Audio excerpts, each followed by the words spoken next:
Well, guess who's back? It's been a while, hasn't it? Life's been a little busy as of late, but I'd be remiss if I didn't talk about UFC 306, which was Noche UFC in Las Vegas at the Sphere, which was a massive event for the UFC promotion. So I've actually been to the Sphere. Got a chance to watch Dead and Company, which was an amazing show at the venue, and I was really curious as to what a live fight or sporting event would look like at the venue. And UFC did not disappoint. I mean, just this is just a prime little sample of what the night had to offer in terms of production, presentation, and pushing the envelope of what fight promotions can look like in venues that think a little bit outside of the box of your normal arena. Of course, the theme of the night was Mexican Independence Day and a celebration of Mexican fighting heritage.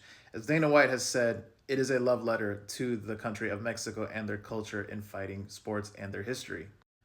Overall, the visuals were absolutely stunning. I thought that they really hit the mark when it comes to the production and really just the creativity of what those visuals could do, given that the venue has so much potential that I think still hasn't even scratched the surface of what's possible in a venue like the Sphere. Every single fight in the main card had a different type of story to tell, which, of course, the prelims didn't have much to offer in terms of bells and whistles, which we kind of expected that. But the main card had amazing visuals to go through, which each chapter representing a different part of Mexican culture or Mexican history. As you can see, the creativity in this is completely off the charts. This was right before the second fight of the main card, I believed, and of course, as you can see, the presentation is absolutely stellar. Of course, no shortage of creativity in each transition. This is a beautiful shot of, I think it was the co-main, or right before the co-main event, with the octagon in the middle there. Beautiful stuff. Another wonderful shot. The production team deserves all of their kudos. I think I've probably said that enough. So as a whole, what did I think of the event? The event, in terms of production, presentation, uh, how everything came about with the $20 million budget that Dana said. I mean, A plus, gold star, absolutely wonderful stuff from UFC and their production team and Dana White and everybody involved in making this event what it was, because it was absolutely just I it was breathtaking, it was creative, it was really pushing the envelope that I think will change the future of what fight sports can look like, or sports in general, when it comes to future events and different venues that can really push the envelope of what's possible. Dana White and UFC, for the most part, have really participated in kind of cookie cutter events. They go all over the world, but a lot of them look the same. This was not that case, and I hope that we see more of this. In terms of the fights and the fighters, even though it was a celebration of Mexican Independence Day and Mexican heritage, it didn't really go too well for Mexico. The only Mexican born fighter that ended up getting a win on the night was Ronaldo Rodriguez, who, in my opinion, really stole the show. And especially in the fight week and the media days and media interviews leading up to this fight, the kid has a lot of star potential, especially in Mexico. I think he's going to be one to watch for years to come, especially if he can keep winning and keep putting on great performances and exciting press conferences, too. He's absolutely wild. I love his energy. But let's go backwards from the co-main event, which featured the only Mexican champion in Alexa Grasso.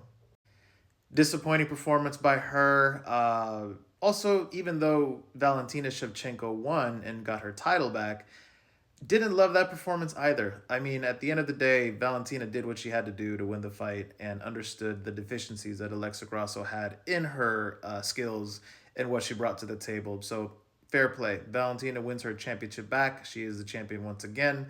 Alexa felt flat. It looked like she didn't really have any answers for the grappling and didn't know how to get off her back. Spent the majority of the fight on her back, and I thought that was really disappointing to see, especially on a night like tonight that had a lot of stakes. Fight of the night definitely goes to Daniel Zellhuber and Esteban Ribovics. One of those fights that I think is going to live on in UFC lore. There was a lot of back and forth between these two. Esteban almost had Zellhuber out of there. Then Zellhuber was coming back and looks like he could have gotten Esteban out of there.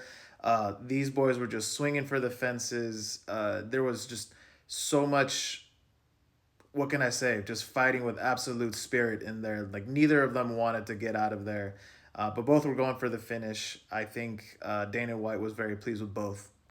Another absolutely wild fight was Manuel Torres. Let me actually put it this way. Yes, Manuel Torres versus Ignacio Bahamondes out of Chile. Bahamondes comes out with the finish, but both guys fought crazy. Usually, Manuel Torres is the one getting the finish, but in this case, Bahamondes ended up getting that big knockout. Unbelievable stuff by them. I really feel for Irene Aldana, who got the nastiest cut of the night. Nastiest cut probably in UFC history. That thing was absolutely brutal, the way that, not just the way that it happened, but the way that the cut just kept opening up with more shots by Norma Dumont. I thought Herb Dean could have stopped the fight. I thought he should have called in the doctor earlier. I think Irene took way more damage than she needed to in this fight, and that was really unfortunate to see. I really feel for her. She probably has permanent disfigurement at this point on her face, which, um, what did she get for it? Besides pride, besides maybe whatever pay that she got by UFC, hopefully they took care of her. Yasmin Juarigui also got finished, unfortunately, by Ketlin Souza. That was a gnarly choke that she ended up getting sunk into her, and that was it was a little comfortable to see, just her just completely passed out on the canvas. But that is the fight life. Of course, got to give a big shout out to the new champion in the main event, which was Merab Dvalishvili against Sugar Sean O'Malley. Merab did what he had to do, kind of similar to the co-main event. It was a lot of uh, just forward pressure. It was a lot of takedowns, securing takedowns, not doing as much with those takedowns, maintaining position, keeping the champion on his back, and Sean O'Malley did not really know what to do with getting out of those positions. It was one-way traffic, really. Marab never left any kind of doubt in this title fight. Probably not what the promotion wanted to see in the main event of such a big main event, but them's the breaks. The bantamweight division has a new champion, a new face. His name is Merab Dvalishvili, and I think he could be champion for quite some time. So overall, a great event. I had a lot of fun. The main and co-main left some to be desired, but the rest of the card was amazing. And I really hope UFC does some more of this kind of stuff because I was thoroughly entertained. I thought it was a great presentation, and they could do a lot more to celebrate other cultures in UFC. What did you think of the event? Like, subscribe, comment, do everything you can. Looking to get this channel back on track. Thanks, everybody.